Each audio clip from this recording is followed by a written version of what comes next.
that we were convinced that we were the only people in the world who knew him, and his obscurity was so deep that when we played his tracks live at our shows, we just said we wrote them. We didn't even credit him. Right. And I was actually able to tell him that. I saw him at a show in 2005, probably his last tour, honestly. And I took him aside and I said, "You were so influential on me. Your songwriting is so profound." And we were certain that we alone understood the vision of the Beatles collaborative record label. And you were the vessel by which we felt intimate with that. And by the way, we told everyone we wrote your songs. From cave drawings to family histories to stories around the fire, humans crave order among chaos, connection amid isolation. So we tell stories. Our mission at the Storytellers Network is to bring the art of story to the masses. Whether you're in marketing, you're an entrepreneur, or you're developing your own personal brand, telling your story effectively can make the difference between celebrating milestones and collecting unemployment. The Storytellers Network strives to help storytellers tell their stories so you can learn from the best. Now, your host, Dan Moyle. Welcome to the Storytellers Network podcast. I'm your host, Dan Moyle, and I'm just sitting here in the glow after the interview that I just did with this guest, and I'm so excited to bring you this conversation. Real quick before we do, just a reminder that the website is where everything is. Great resources to help you tell your story, past interviews to listen to other guests, contact information there for me if you want, thestorytellersnetwork.com. So look, today's guest is a musician whose music is hyper-personal and by turns quirky and unexpectedly profound. It has been a soundtrack for me over the years. On stage, he delivers much more than just a song. He plays and moves in a can't take your eyes off him style that reminds you why you're leaving the house for live music, which is so critical today. I first heard of Willie Wisely back when I discovered James Gunn's Tromeo and Juliet. Willie was the film score composer, and I dove into his music from there. Had a few conversations on social media, this kind of thing, and even tried to help get him to my hometown for a living room concert. If you don't know what that is, look it up. They're amazing. Unfortunately, it didn't work at that time, but I have kept in touch with him and followed his career. Willie's albums Parador and She have been staples for me over the years, and I'm so stoked to bring you Willie Wisely on today's episode. So let's get to those stories. So Willie, welcome to the show. Mr. Wisely, is it all right if I call you Willie? Yes.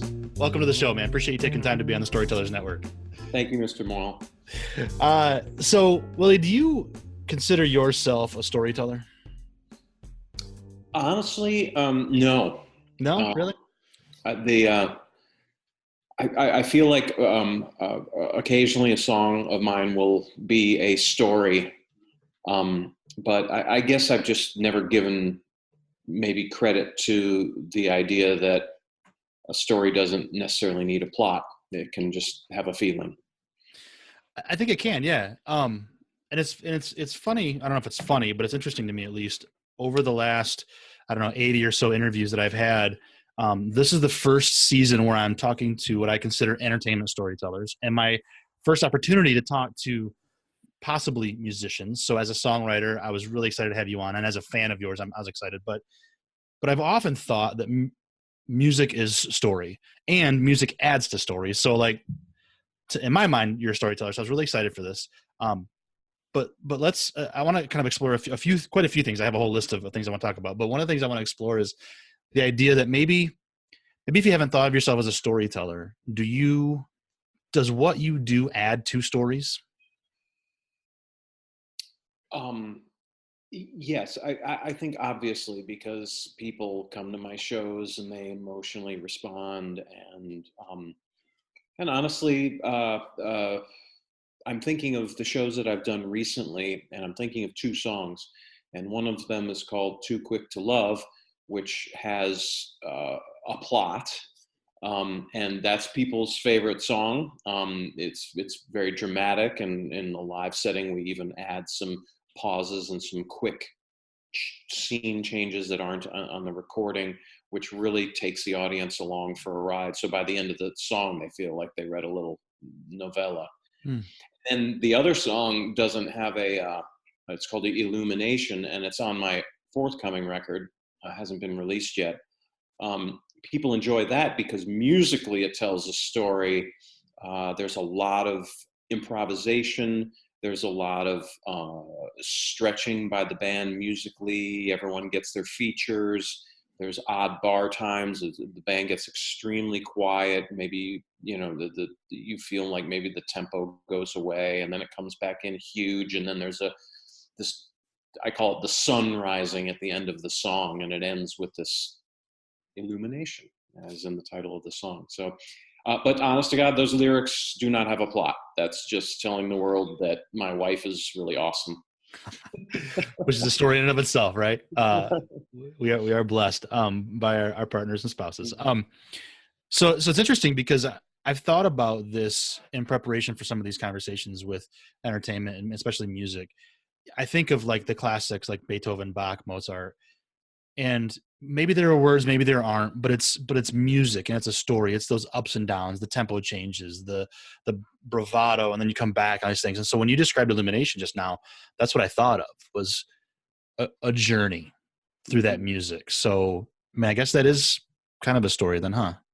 Yeah, it's a nonverbal story. I'm trying to think of some sort of analog to that where, but maybe music is the only thing that inhabits that space, a nonverbal story. Yeah.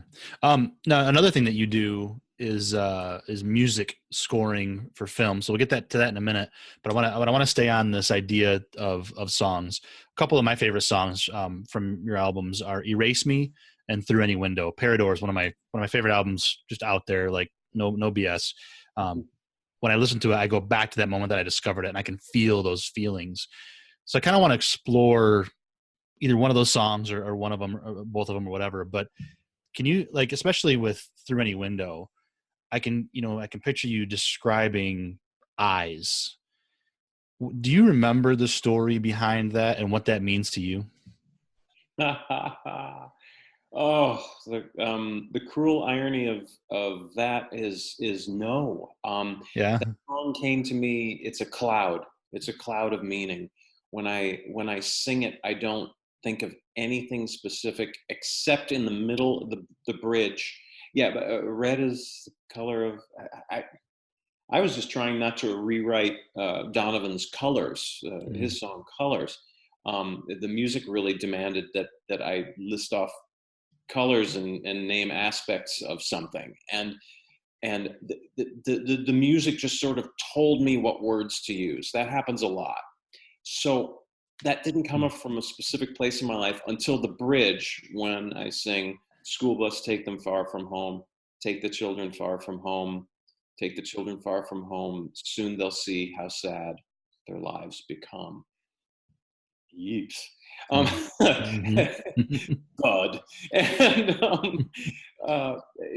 to me, that was very real. I was raising we were contemplating young children at the time. And I was wrestling with, my wife wanted to have children immediately, and I was questioning whether it was a viable option for us, whether I wanted to bring kids into the world. But shoot, I hope I'm not disappointing you at all. But Yeah, no. Sometimes the music just insinuates words, and words are collisions. Well, and I can, like that bridge, the bus thing, I can picture that, and I can see that being, just a moment that you want to tell that story, and that means something to you. And when I listen to this song, I remember, I think it's "Blue is the color of our bedroom eyes." I just like that just hits me. I don't know why, but it just hits me. Like, that's really powerful. It's quite a descriptor. So to me, it feels like a song can have a meaning to the listener and a meaning to the songwriter, and neither of them are wrong. It's where you are in the story, I guess, right? Does that kind of make sense? Yeah, absolutely. And add this layer of mystery on top of it. I was sitting here trying to remember the lyrics in the chorus of that song that I have sung 500 times. And just pulling them out of air. If I don't have my fingers on this, those words are not going to come. Yeah. So it's like just the music just brings it, and I'm not paying attention. I'm just a vehicle by which this story is delivered to Mr. Moyle. Yeah, so add that crazy to the whole thing. That's so funny. I've never thought of it that way. I'm not musically inclined. I dabbled a short bit if I still had it over my shoulder here, I used to have a bass guitar sitting here as decoration more than anything. So like I can't imagine being on stage and singing, a dozen and a half songs or whatever it is over the course of 90 minutes and not knowing every word, but just being that vehicle. So it's a very interesting way to put it. So thank you for that, Willie. Wow. Yeah. I'm. Yeah. I guess I get up and sing sets of music where I don't think like, I hope I'm memorized. I mean, I never have that thought. I do have that thought in relation to like, if I were to have to get up and sing a set of Bob Dylan songs, like how the hell does he do the Jack of Hearts, much less, what is it, Tales of Joanna, or, and then do it for 2 or 3 hours. It's just, I'll cover Stuck Inside a Mobile with the Memphis Blues again, and I still will always need the first 2 words of each verse just printed out in big type on the ground, just to get me started. Because man, lining up his shit is just, it's next to impossible to memorize. It's epic. In other words, my music comes from inside of me, not from outside of me. Yeah. My stories come from inside of me, not outside. That's awesome. We're going to chase cover songs here in a little bit because I want to talk about your new, when we're recording this, your most recent release, a cover song, and I'm obsessed with cover songs. So we'll get to that. But so one of my things that I love about what you've done over the years, you've been a composer of 2 of my favorite cult classics, Tromeo and Juliet and Lolly Love. Good Lord. And I think that's where I first got to know you. So it's funny because hopefully the listeners, both of them, enjoy this little sidetrack. I was obsessed with The Office back in the day. I discovered the British version, then the American version, and so Jenna Fisher, I just thought she played such a great Pam, who was Dawn in the original version. And I just love something about her. The fact that she came from the Midwest. I'm from Michigan. You and she both are from Minnesota, and I just thought, man, what a cool person. And I just I loved her work, and then realized, or made the connection, whatever, with her husband at the time, James Gunn, who then I started chasing down his work, and I just love his vision of everything too. And I watched Tromeo and Juliet, and then found out who you were through that. And then later when Lolly Love came out, I was like, oh, I got to watch this. This is Jenna and James both, and you're the composer there. And I've since followed his career. Of course, he's gone on to like Guardians of the Galaxy and stuff, but I love Slither.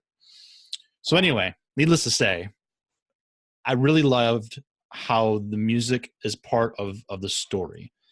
So with the power of film scores, what's that like for you as a storyteller, as an artist, to be part of that world? What is that like to create a film score?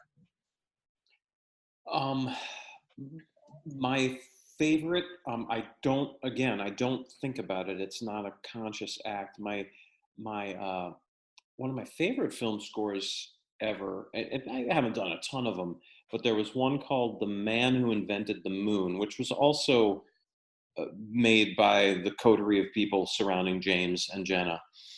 The Man Who Invented the Moon, and it was a film written by Lee Kirk and I believe directed by John Cabrera. God, I hope I have that right. It's starting to get 12, 14 years ago. So, but those guys went on to do my video in which Jenna Fisher starred for Through Any Window, the song we were just talking. That's right. Okay. We're all just circles. Storytelling is all about circles, ultimately. Concentric circles. Good storytelling wraps it all together. Sure. Anyway, my favorite film score was for The Man Who Invented the Moon, because it was kind of a toy of a movie. It was an odd length. It was like 19 minutes long, not a short, not a long, just in between. And the characters were all odd, and it was filmed in a very low budget way, but in a really artistically convincing way. And it was adorable, and all the superheroes were in it were somehow wounded and sad, and it just made sense to make this soundtrack with my guitar. And it wasn't, I don't have piano or keyboard chops worthy of composing. So I was able to just let my fingers, do the walking and tell me what notes should be played. And I'd just sit there and watch it go by, and I'd play along, and it turned out to be the most natural thing I had done musically, maybe ever.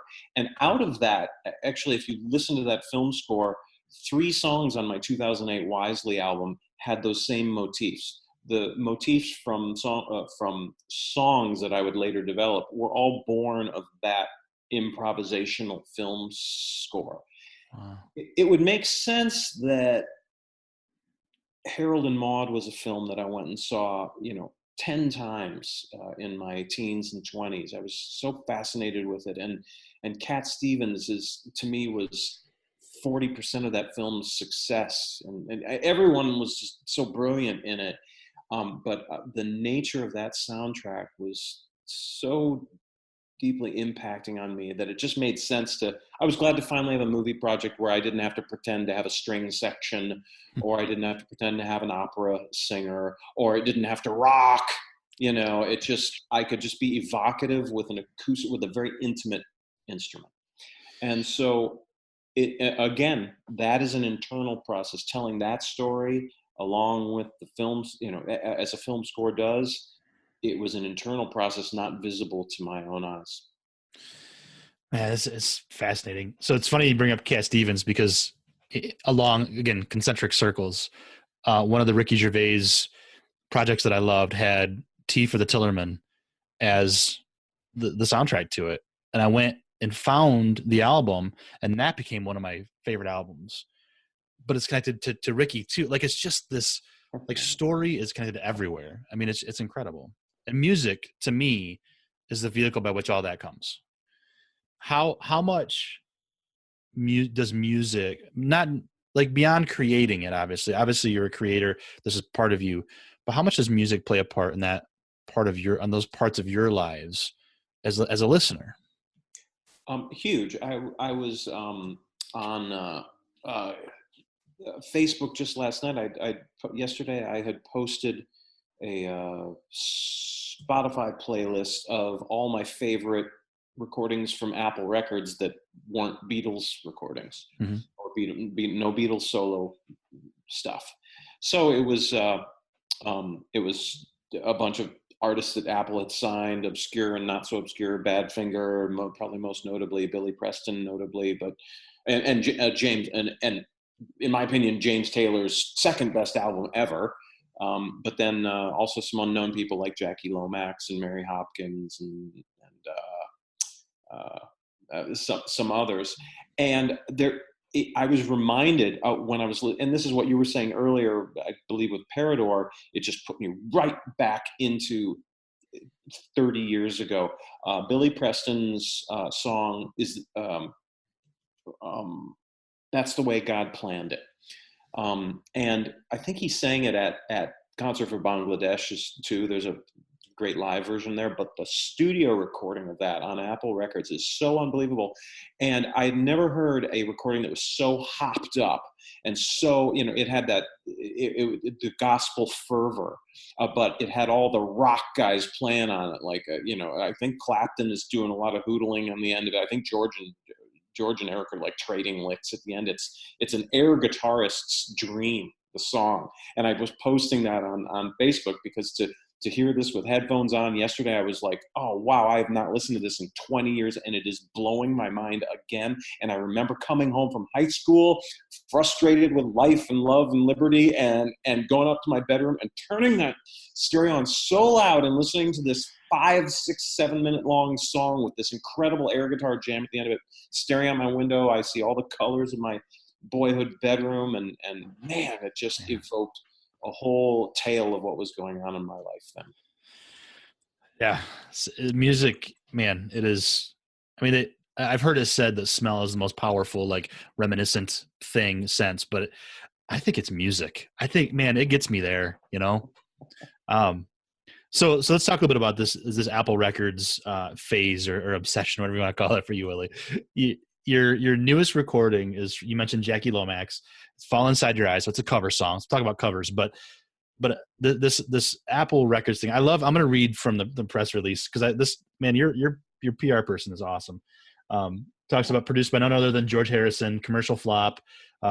Certainly not because half of everybody on the London and Wrecking Crew scenes played on it. McCartney, Starr, Clapton, Billy Preston, Klaus Vormann, all these people.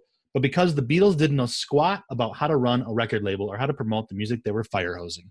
That just made me laugh, man. I'm like, that's amazing. Because we look at the Beatles as such this high level of amazingness, and yet here you are, a little tongue in cheek. So how did you decide to record Jackie's cover when you do so much original stuff and so much great stuff? You were like, okay, I'm going to do this song. Why is that? Yeah, that was a weird choice, and I wish I had a better answer than I don't remember. Yeah. I recorded like everything I do, and it's good to know that Bruce Springsteen works like this too, because otherwise I'd be embarrassed to admit to it, but I'll do something and it'll just sit there for years, maybe even a decade, maybe even 2 decades, until I know what the hell it is and what the hell to call it and where it belongs. And so I recorded that song, acoustic guitar and vocal to a click track, and then literally just forgot about it for 6-8 years. It popped back up on some sort of search in my hard drive, and I'm like, oh, I should throw this to John Fields. He's got a day off today, and I threw it at him, and I said, here, put some Neil Young's Harvest rhythm section on this, and it came back, and I'm like, oh my God, this is gold. This is Harvest gold. And from there I was like, obviously this needs a pedal steel. So I brought my pedal steel player friend over to finish the story. And I don't know if I'm answering your question, but again, I don't really work in intentional ways. The best parts of music are the accidental collisions. And that's why I like to take my time with carving my stories, carving my lyrics, and carving my chord progressions, because the more you woodshed, the more you play something, the more mistakes happen, the more, the phone rings when you finish the chorus and the tone of the phone is the minor sixth, and you realize like, oh, I should not be playing the tonic there. I should be playing the minor sixth, but in order for that to happen, you have to sit hours in a mesmerized half sleep state to let those ideas come in. Now, you can get great ideas by collaborating with others and having that blackboard, that ping pong match. But if and invariably I am just alone because I'm traveling or I don't have time to make an appointment. If you're going to play ping pong with yourself, sometimes you need the distance of time or the other being in the room of fate, and you have to listen to fate, in this case, the phone ringing. Or you need time whereby you forget what you created, you come back to it, and the path, the thing you want to collide it with and enrich it with is obvious. So it almost sounds like you're collaborating with different sides of yourself years later at times. That's pretty cool. Yes, and this Jackie Lomax thing is absolutely a result of that, because the Jackie Lomax album I discovered in high school, and it's called "Is This What You Want?" And all the bad reviews at the time started with "Definitely not." Is this what you want? Definitely not. This is not what we wanted from the Beatles' Apple Records. It was among the first 4 albums that the Apple released. In fact, they had a campaign called The First 4, and this album was not well received. And so when I found it in the dustbins, and I was collecting anything with the Apple Records logo on it, and I found it in probably 81 or something crazy, I couldn't believe the level of songwriting, and I'm hearing all the familiar tones from the studios where the Beatles are recording, and all the players that they're working with, and it had this familiarity to it, and I thought, this is genius, and nobody cares about this. The early 80s were, I feel like, a little bit of a low point for the Beatles. They weren't.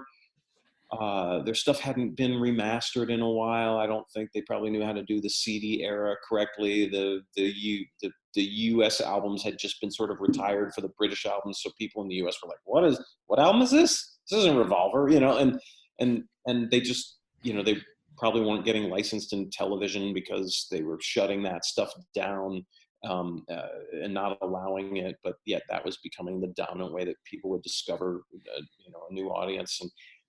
And anyway, when I find Jackie Lomax, to get to my point, I'm like, no one seems to know about this record. Not the record store clerk, not me, and it makes no sense that there's 3 of them for sale in the used record bin.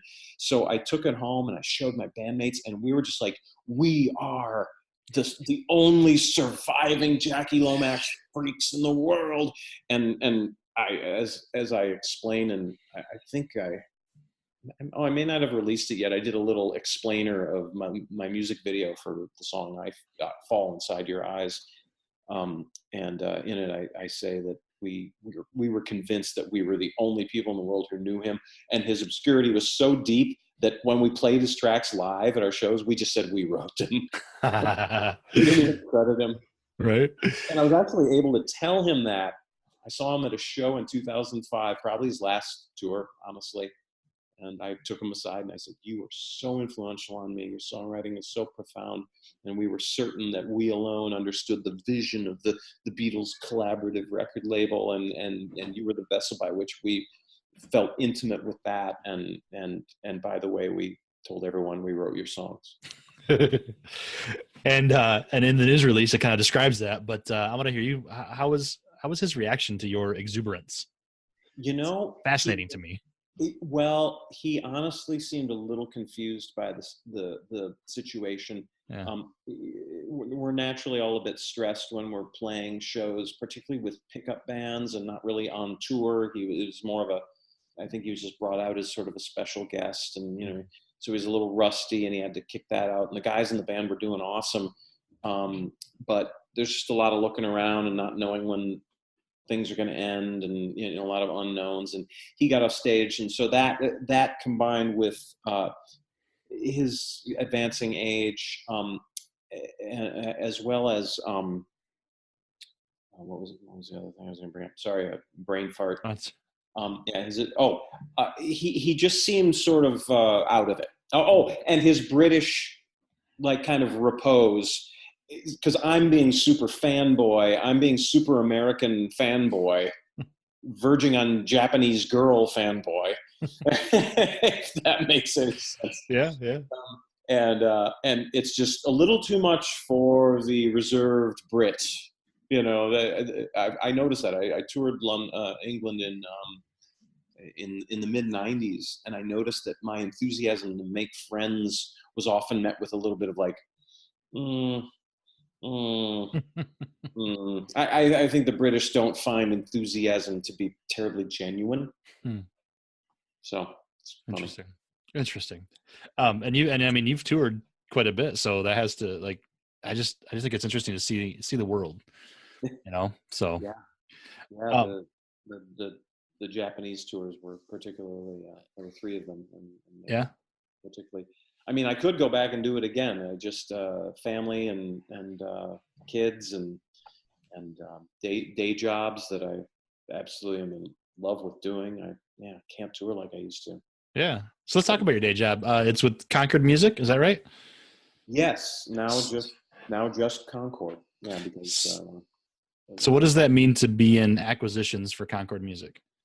I didn't know you knew that. It means that I evaluate catalogs of recorded music and catalogs of music publishing for our purchase. I evaluate what they are worth on the market, and then I reevaluate them for what they would be worth to our company, given our particular skills to exploit, forgive the word, to exploit those copyrights. So, Concord has, as a company, as a record label, as a music publisher, has certain talent sets and certain strengths. And, we also have other assets that might be complementary to things that we're purchasing. So I have to have a knowledge of what we already control, what we're good at. Should we buy a catalog in this music genre from this part of the world when we have no experience collecting those royalties previously? or when we have a lot of experience collecting those royalties previously. So all of that weighs into it. I spend my day doing valuations and talking to sellers of historic music catalogs. It's a fascinating job. And I feel lucky in as much as that there aren't a lot of people doing this on planet Earth. Yeah, no, it sounds incredibly fascinating. You think about the music that at least I think about the music that I listen to, and the fact that there's been music made for forever, and different ways to record it and license and all these things, and there's such a business behind it. And I don't think that you said, apologies for using the word exploit, but I get it. It's not an exploit in a bad way. There's a business to it, and there has to be, and that's okay. What do you think is like? Have you come across music where you're just like, man, this blew me away, whether it was valued or not? That you just like. I guess my question is this a way for you to discover new music for yourself? Uh-huh. Oh, it definitely is, because I have to go in and educate myself as to, we bought a record label that was began in Mexico, I believe, in the 1940s, and it houses the catalogs of some of the most popular music in the world, some of the most highly streamed music in the world, and I guarantee you that as Yankees up here, we've probably never heard the names of these people, but you wouldn't believe their popularity. And so I have to go do a deep dive into that and figure out what it is I'm buying, what it is that makes it valuable, what's the allure of this, as opposed to other artists in a similar genre, and you'll quickly find out that Mexican music is not a single genre, and that all these artists have very distinct personalities and giant catalogs made of tens of thousands of recordings. And so it just forces you to get out there and listen and understand music, be a musicologist in a sociological context, really. And you also have to, you have to figure out, is streaming going to grow or is it going to shrink? Or downloads going to grow or shrink in regards to this catalog? Are physical sales of vinyl and CDs going to grow or shrink? And to understand that, you have to understand sociologically how the fans of this music interact with it. Is this a direct-to-consumer artist? Or is this an untouchable superstar who just is going to get streamed over and over because their song is sung at every Mexican birthday party ever thrown? So it's just fascinating. I'm just giving you little anecdotal tidbits, but it's every day it's a music class. Yeah, well, and it's incredible to think, like, I've clearly Midwesterner, Middle America, total Yankee, as you said. You kind of just automatically think, for better or for worse, like Mexican music must be all cucaracha band, like as terrible as that sounds. But in reality, man, there's such culture and such beauty in what they make in all different parts of the world. So like, it just has to be incredible. That's awesome. That sounds so cool. Yeah, without a doubt. Even just the way that they sing, and this gets back to storytelling too. A popular singing technique throughout Mexican music is very wide. I can't even do it. Wide vibrato, and it verges on like, oh my God, the note is so busy being sharp and flat that it's never in tune, and it has this cacophony that actually I'm realizing now, instead of it just sounding cacophonous to these Eastern European ears of mine, what it really is it's this sort of disconcerting thing that creates a lot of emotion. And it's funny, a lot of Mexican music is in 6/8 time and has that incredible dramatic vibrato. And if you listen to enough of it, you get like emotional, you get tingly, and it's a technique, it's a real thing, and they've tapped into it much harder than Western Western and European musics, and it's just fascinating. So they're telling these culturally gigantic stories with just simple vocalization techniques. It's really neat. So it's basically like, I mean, American music sounds kind of boring at this point then, because They just sound like it's 4/4. It's blues based. We're good. It scales. This just sounds so incredible. So really, the lesson here to me is whatever kind of storytelling you're looking at, music or anything, like broaden your horizons, right? Yeah, that gets back to, my feeling that collisions have to be made, and that the greatest superstars of all time were the ones who were combining their personality with the personalities of cultures that surrounded them. Yeah. And more often than not, like, look at the Who. The Who are such a dynamic image in the imagination of rock and roll lovers. They're maximum rock and roll. That they're the Who and the Kinks and the Beatles sort of have this ultimate British identity. They seem to define what that country, what the empire means to the world somehow. And even to the point of where, like, the Who just co-opted the Union Jack, you Right. know, and I think about that, and I've lost my train of thought, honestly. But what were we talking about? The collisions that happen. I don't know. I don't know what I'm saying, dude. Except that the music is as vivid and real as as nation states. Yeah. Oh, it's incredible. So the other thing I found when I was researching you a little bit for our conversation, you manage the estates of Billie Holiday and Tammy Wynette. Is that still true? That is actually, I gave up that job about 3 months ago, but Okay. I did manage those estates with a team of people for about 7 years. Wow. And it was quite an honor and truly fascinating entrepreneurial work.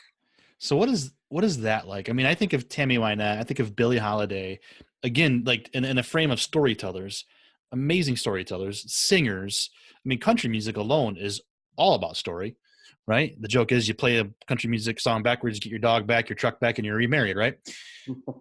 But it's all about story. And those are legendary storytellers. What is it like to have that, or what does it mean to have that? I manage those estates. What does that mean even?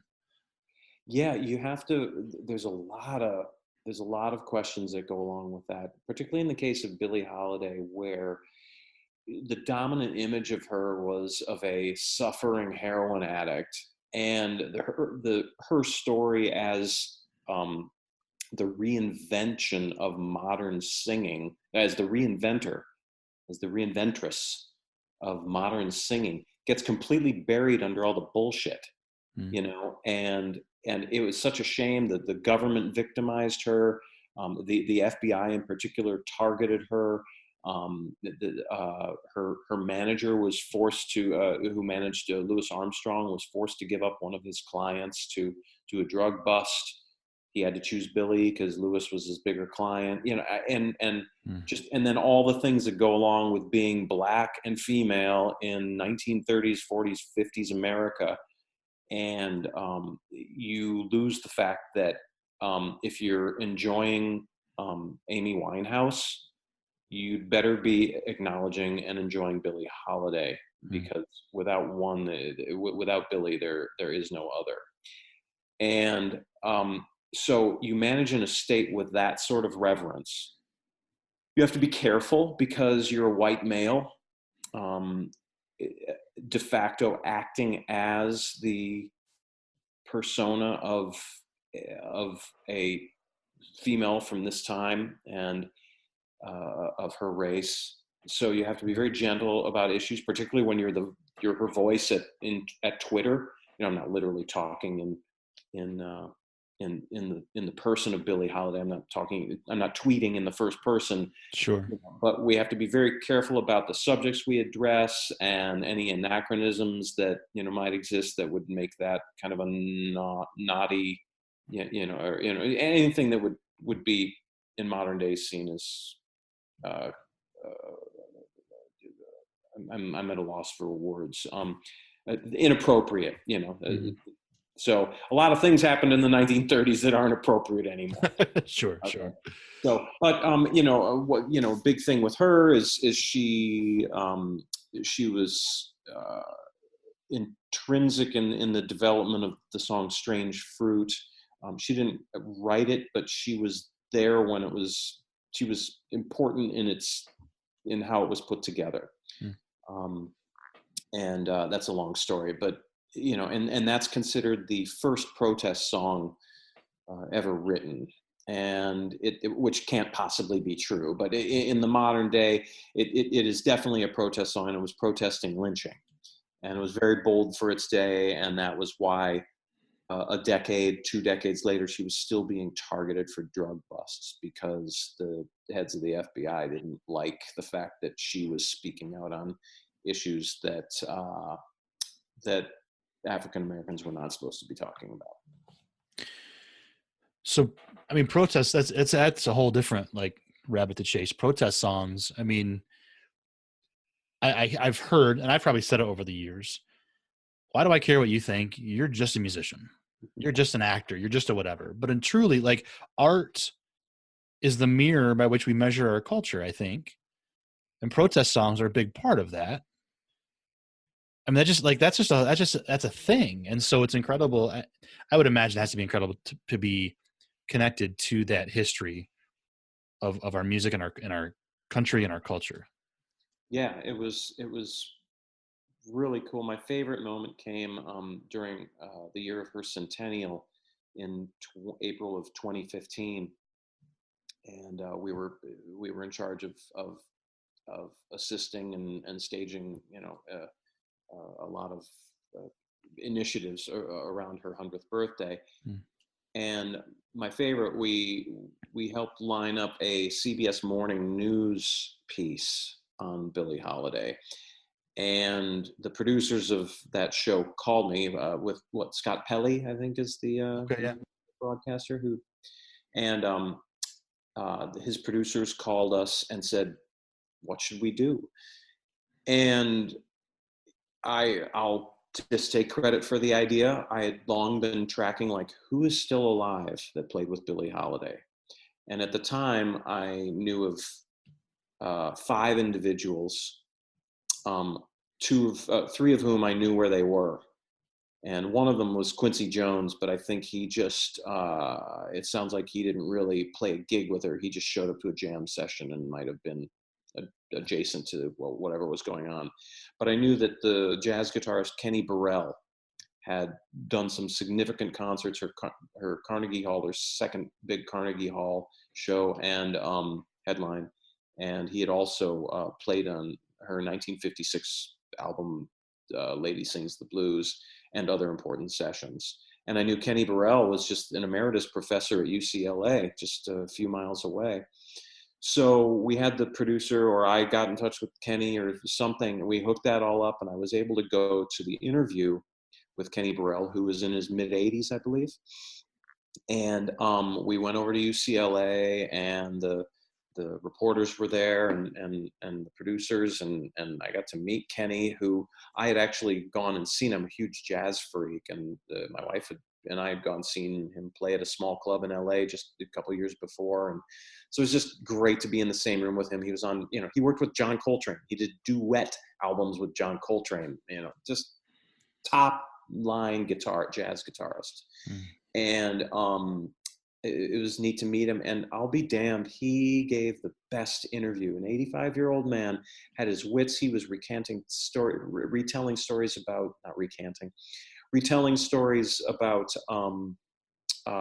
talking to Billie about her drug addiction and about how she should go to Europe and get free treatment.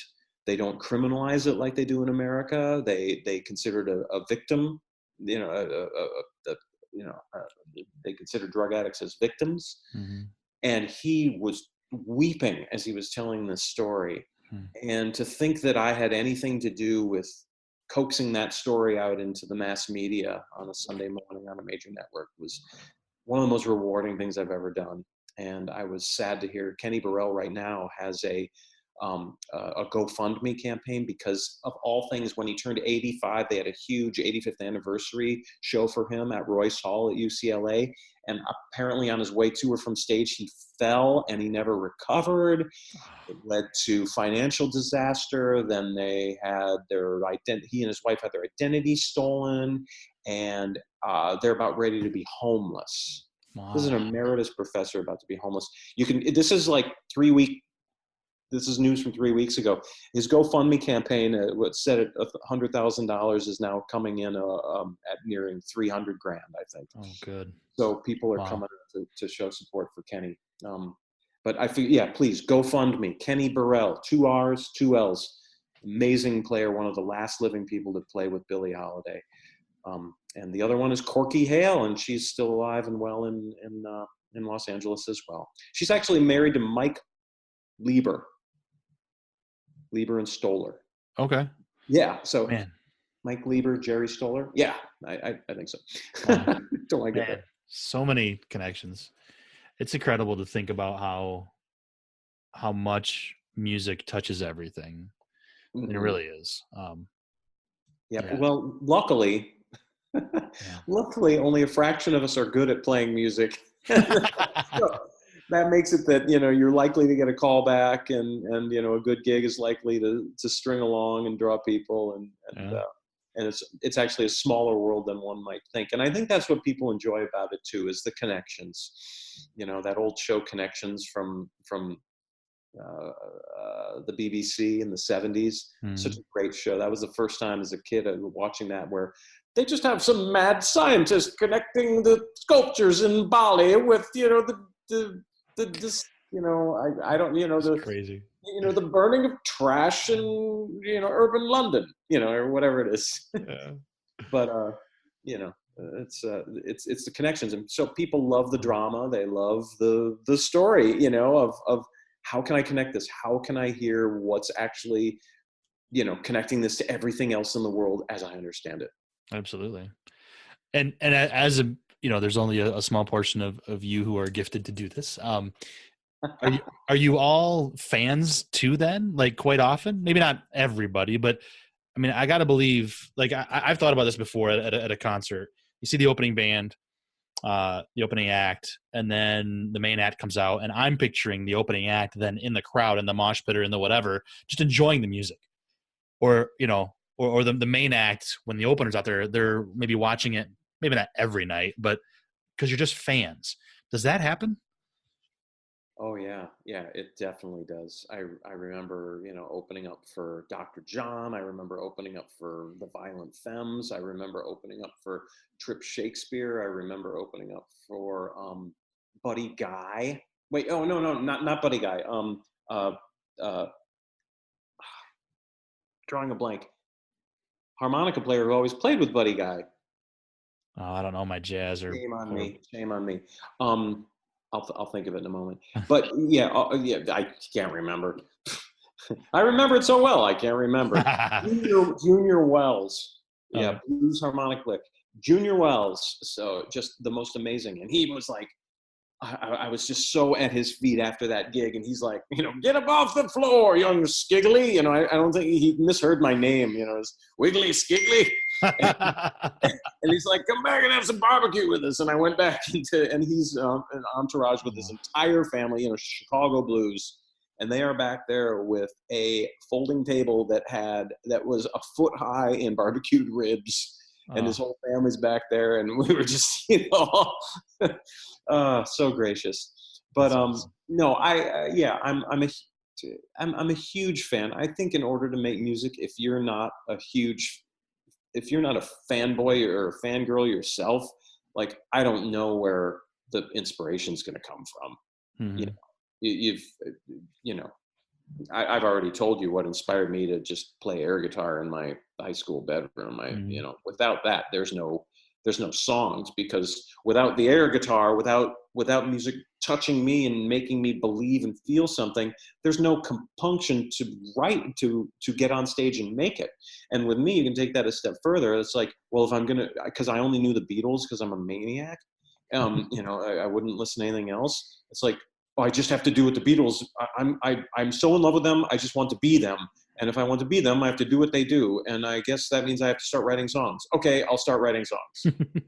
So you just will this into being. It's not ever a question of whether you can do it or not.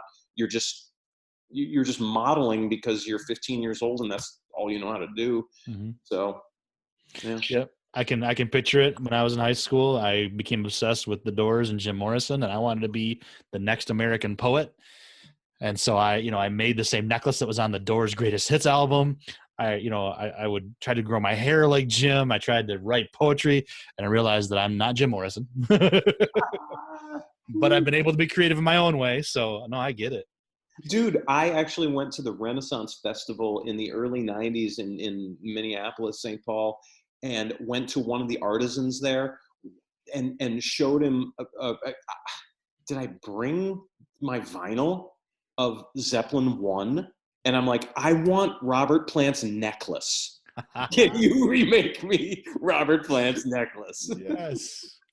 It seemed like a Renaissance fair kind of, Sure. Oh, that's awesome. Good. I'm glad to know it's not just me then. That's good. So, Willie, this has been absolutely incredible. It's been so much fun. I feel like we're just sitting around having a beer and talking. I want to get to my last question in a minute, but I want to give you the opportunity before anybody stops listening to pop where it's best to connect with you into the conversation. And I'll put links in the show notes, but where's the best way to connect with Willie Wisely? Willie Wisely Music Facebook is the place where I guess I prefer communicating. And please go there. williewisely.com is my website, but I'm most active at Facebook at Willie Wisely Music. You can also friend me personally at Willie Wisely. So right on. And I can attest, the man says yes to even people like me. So thank you for that. Oh, so without people who obviously who go forth in this world proselytizing music, there's no point in doing it. So I just really, your efforts are so deeply appreciated, and your podcast is so smart and just so well wrought. You're doing a great job. Thank you very much. So if someone maybe I've convinced you that you are a storyteller now, but if someone were to say to you tomorrow, Willie Wisely, you're all done being a storyteller, what would be your last story that you'd want to go out on, so to speak? I always, it's just my vanity, but in my imagination, I'm always the sexcapades of being on tour are always the ones, you can't tell them, but they're so, oh God, if I could only tell that story. I saw a picture of Ringo Starr and Stephen Stills today. They were at the premiere a few nights ago for Echoes in the Canyon, the film about Laurel Canyon, where I lived for 15 years, and the music that went on there.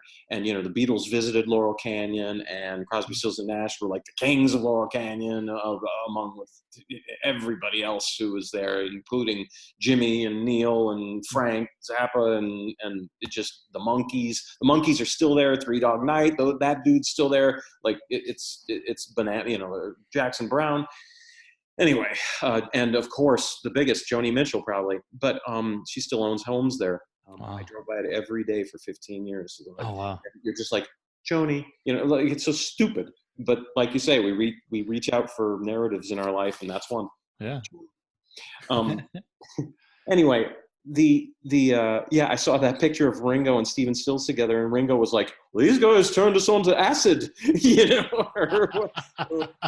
and I'm like, those guys have so many stories they can't even tell. Ringo, he's got a very mixed audience with, in terms of age and gender and culture. Think of all the people that love the Beatles. He can't just go out and tell tawdry stories. Neither can I, but in my imagination, I could blow you all away with just like, you did that? That happened? That's what awesome. Amount of, that's like beyond alcohol, like what drove young human beings to do that? And, I once, robbed I thought I was justified in robbing a secondhand store. That's always a good one. I call that one, What'd You Do to Mama? Because her son was chasing me down the street with a tree branch. It's just like, and we had a getaway car, the whole deal. But the horrors we visited upon people. Yeah. But I'm not answering your question with a distinct story. That's perfect. But, I guess stories are sexy beasts, and maybe one time I can write a sexy book. And I know many have become, many before me have come, including Henry Rollins and his like too. So yeah, excellent. Well, thank you, Willie, so much for telling your stories and for being a part of the Storytellers Network, my friend. Oh wow, it's my deepest pleasure, Dan. Appreciate it. Once again, thank you so much, Willie Wisely, for joining me on the Storytellers Network.